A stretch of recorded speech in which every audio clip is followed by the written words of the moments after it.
February 26, 2012. A lone teen walks back to his father's girlfriend's home in Sanford, Florida. It's the night of the 61st NBA All-Star Game, and the teen is returning home from the local convenience store. In his hands are a pack of Skittles and an iced beverage. As he makes his way back, he is spotted by a 28-year-old insurance claim adjuster and volunteer neighborhood watch organizer. Deeming the teen suspicious, he calls for a police dispatcher, who eventually advises him not to follow, advice which he seemingly disregards. The minutes following would be the subject of much heated debate and controversy, and yet the exact timeline of events is difficult to discern. Nonetheless, the facts remain that by the end of the ensuing altercation, the teen who had been walking home lay dead on the ground, shot by the gun that the neighborhood watchman had been carrying. The teen's name was Trayvon Martin, and his murderer, George Zimmerman. Amongst the variety of responses and discussions that would soon follow, most would center on the issues of racism and gun control. Zimmerman was accused on many occasions of racial profiling, and protests were staged calling for his arrest. Prominent athletes and high-profile citizens made public comments on the matter, amongst them being President Obama, who would famously remark, "If I had a son, he would look like Trayvon," and later that Trayvon Martin could have been me 35 years ago. The ensuing trial began in April of that year, and George Zimmerman was charged with second-degree murder. Claiming that he was acting in line with Florida's Stand Your Ground statute, Zimmerman's team stated that he was acting out of self-defense. And after months of scrutiny and controversy, Zimmerman was found not guilty on July of 2013. Responses from the nation were divided. Polls found that the majority of white citizens felt that the verdict was fair. This was not echoed by black communities, the overwhelming majority of whom felt it unjustified. Amongst the various debates and protests that occurred at this time, perhaps the most important of them would be a grassroots movement started on social media, known as the Black Lives Matter movement. And while this movement was generally dismissed in 2013, it would come to make a resurgence following the murder of George Floyd in 2020. Today, it is among the largest and most important movements in American history, and Trayvon Martin's name is one that is remembered along the likes of George Floyd and Breonna Taylor.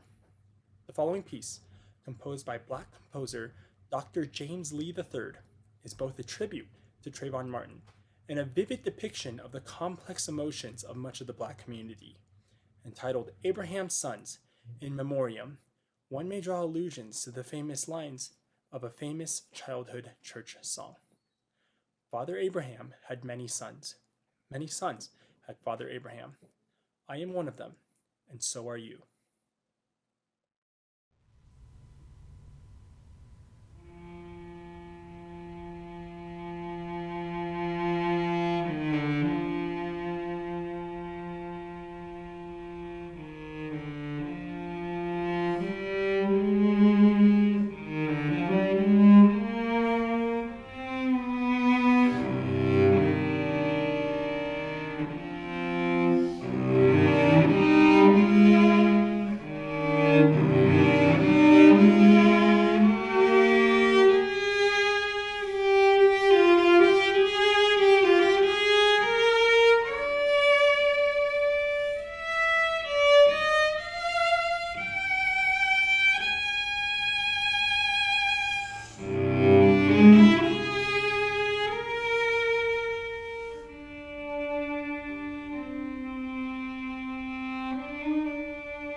Hi, my name is Bryce Peterlich, and I am one of the percussionists in UNCommon Ensemble. So, A project that I've been thinking about for a long time, but I've kind of used this semester and concert project for UNCommon Ensemble to work on is I've been commissioning artists of all different kinds of backgrounds and mediums to make scores for me. Graphic scores, there's a poem, all different kinds of things. So eventually my plan is to make interpretations of all of those and compile it into an album. Now, what I've put on the concert here tonight is one particular piece that I commissioned Rhett, another member of the UNCommon Ensemble, and I'll let him tell you more about his piece specifically. But the thing that's interesting about this one is it's Rhett is the only one I commissioned that's an actual composer. So there's more musical influence over the score, or like a musical background influence over the score in this one. But it's one that I've really enjoyed, and it's made me do a lot of self-reflection, and I'll just let Rhett tell you about it. Hi, my name is Rhett North, and I'm a composer and cellist with the UNCommon Ensemble. The piece that Bryce commissioned from me is a graphic score called Progress, which I have included as part of a series I'm currently working on in applying queer theory to music by composing with influence and inspiration from art, poetry, and written and verbal accounts from LGBTQIA+ people. I have two graphic scores within the series that are very similar.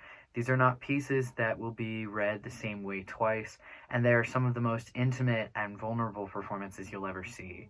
What I've done at first glance is slap some music on a pride flag, basically, but the performance with Progress and with my other graphic scores is extremely intimate and visceral and potentially frightening for some people. This score requires performers and audiences to meditate and really apply themselves to the music, considering how they relate to other people and what they understand about the people around them and the people they know. And it requires you really to deeply listen to the raw and the pure emotions and experiences that come up as they call. For some people, this may take 4 or 5 minutes.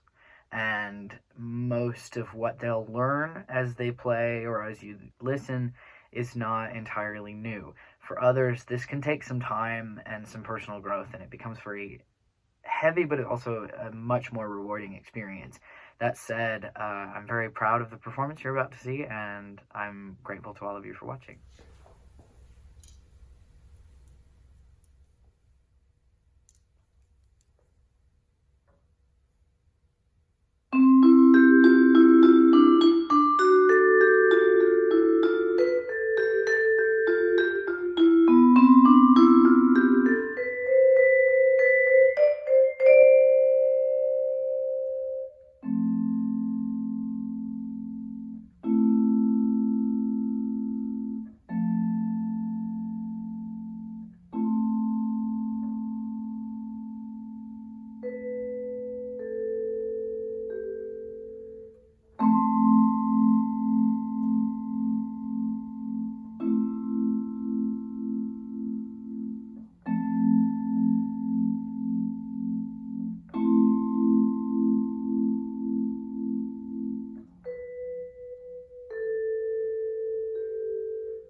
I'm Nathan, I play the saxophone. I'm Gabe, and I play the drums.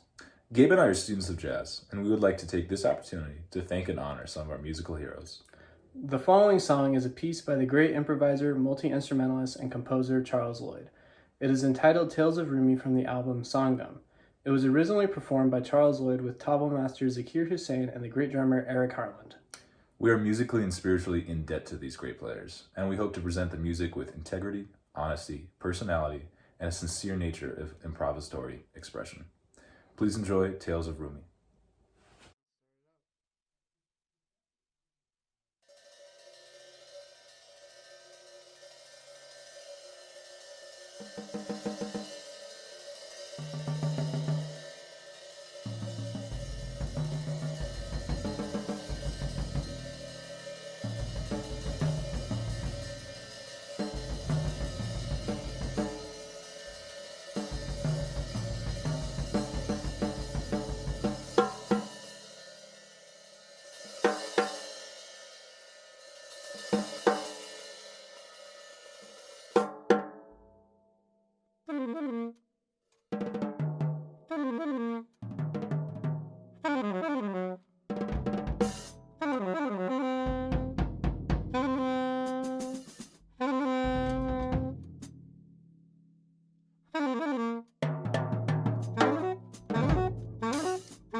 Hi, my name is Bailey Bennett, performer of Xavier Foley's Etude Number 5, The Mystery.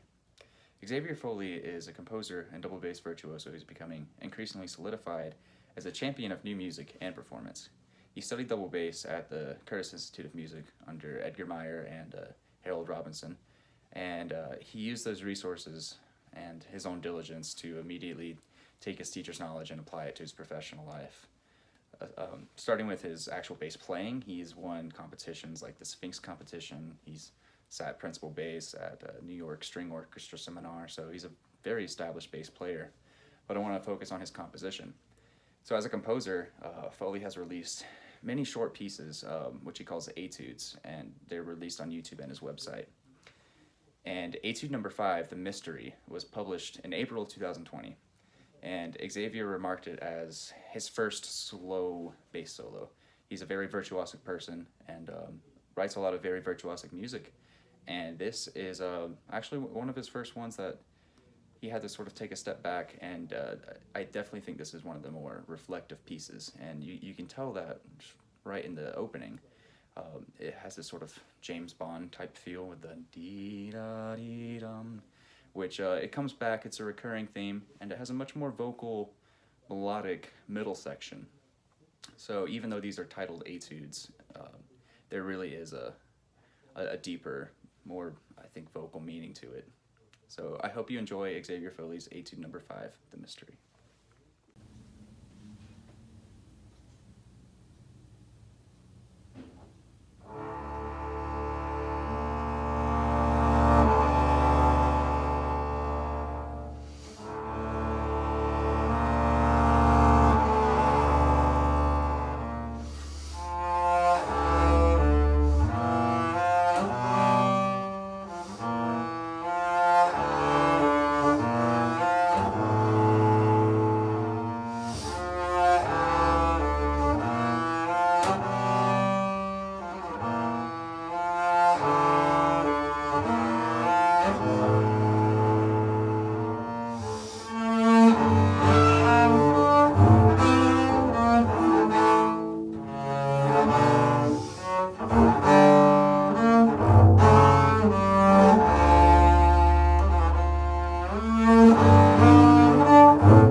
Hello everyone. Today I'm going to share with you my final project, which is a very famous piece in the Middle East. It's called Samai. What is the meaning of Samai? Samai is an instrumental form in Arabic and Turkish music in the Ottoman classical music tradition. It's typically the closing movement of Fasl, suite in Western music.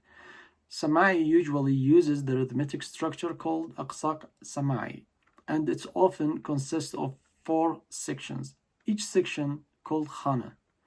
Each Khana starts with a different scale except for the first one, which should be in the main scale of the Samai.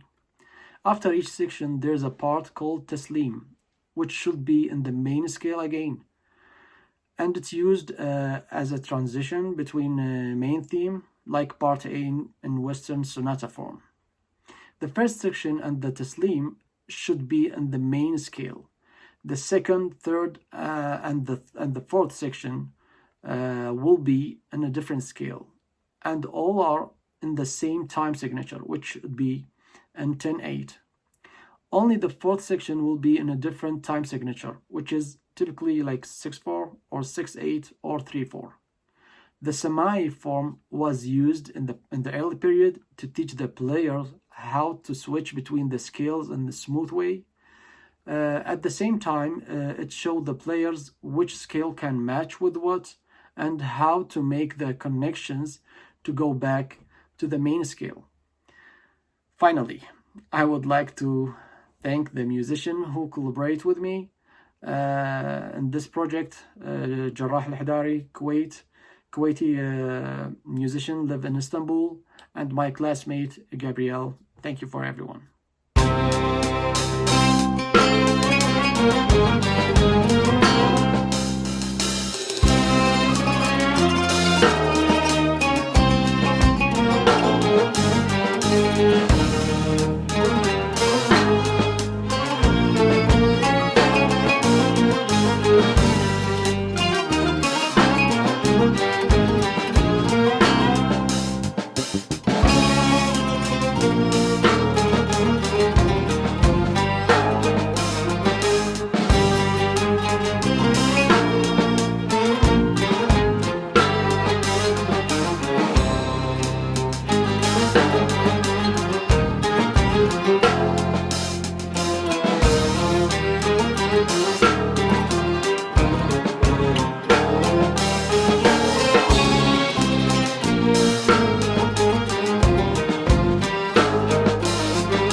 Hi, my name is Annalise Gonzalez, and I am a second-year Master's in Music Performance student.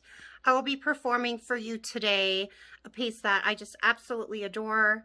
It is by Samuel Zeman called Fantasia Mexicana for 2 flutes and orchestra. I will be playing the piano reduction of this piece. Mr. Zeman, who I have been in contact with about this project and gave his blessing and support and information on the piece, and I'm extremely grateful for that. We share a mutual passion for not only music, but for showcasing our culture for its beauty and celebratory nature. We found it especially important to stand up against the negativity and racism that has become much more prominent these past 4 years in our country against the Mexican and other Hispanic cultures, especially those that are seeking asylum and those families that have been separated at the border. This video will also present a progression of my maternal and paternal family's journeys from Mexico to the United States. Thank you so much for taking the time to listen today, and I hope you enjoy.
John Cage's 433 is a piece famous for its silence, or rather its lack thereof. As musicians, making music is our passion, our goal, our aspiration, and what we spend our lives doing. But every once in a while, it's important to realize that music exists everywhere and anywhere. In a bustling, exciting, and oftentimes lonely world, it's important to pay attention to the subtleties of the sounds, sights, and just the world around you, and let them motivate, drive, and inspire you in whatever ways you can imagine.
Hi, I'm Yudi Zhang. I major in piano performance.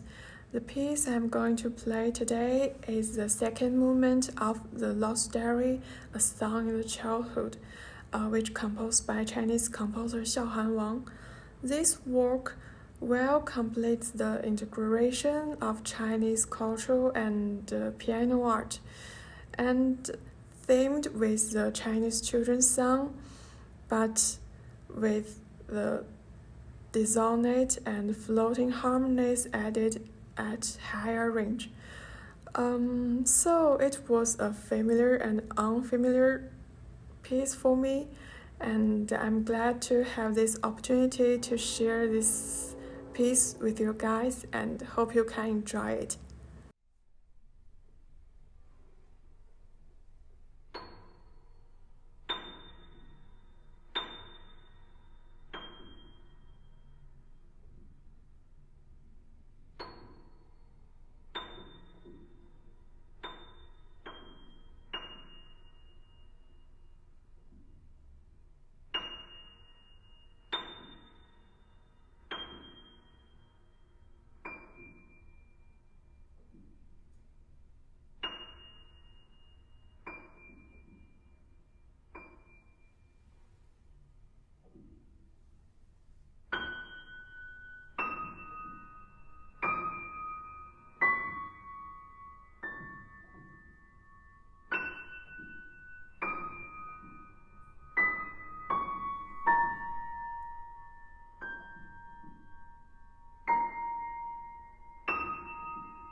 Hello, my name is Ben Payton. I'm a fourth-year jazz guitar major, and today I will be performing a tune called Vardavar by Tigran Hamasyan.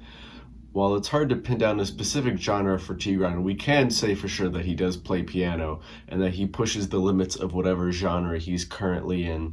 He's strongly influenced by the folk music of his native country of Armenia, and he takes that music embellishments and rhythmic concepts and incorporates them into his other favorite genres, which are jazz and progressive rock.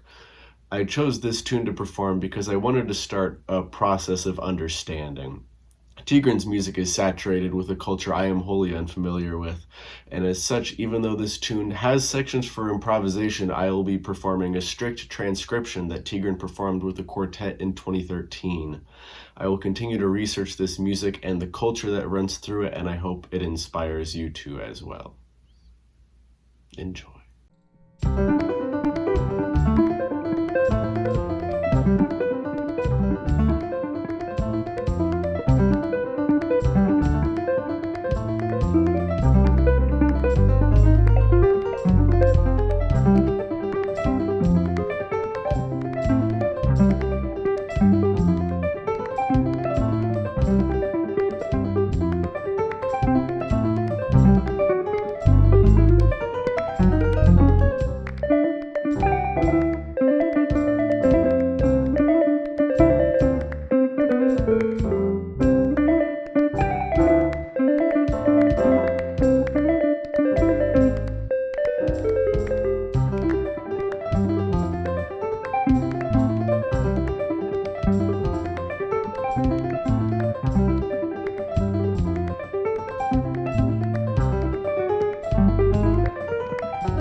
you.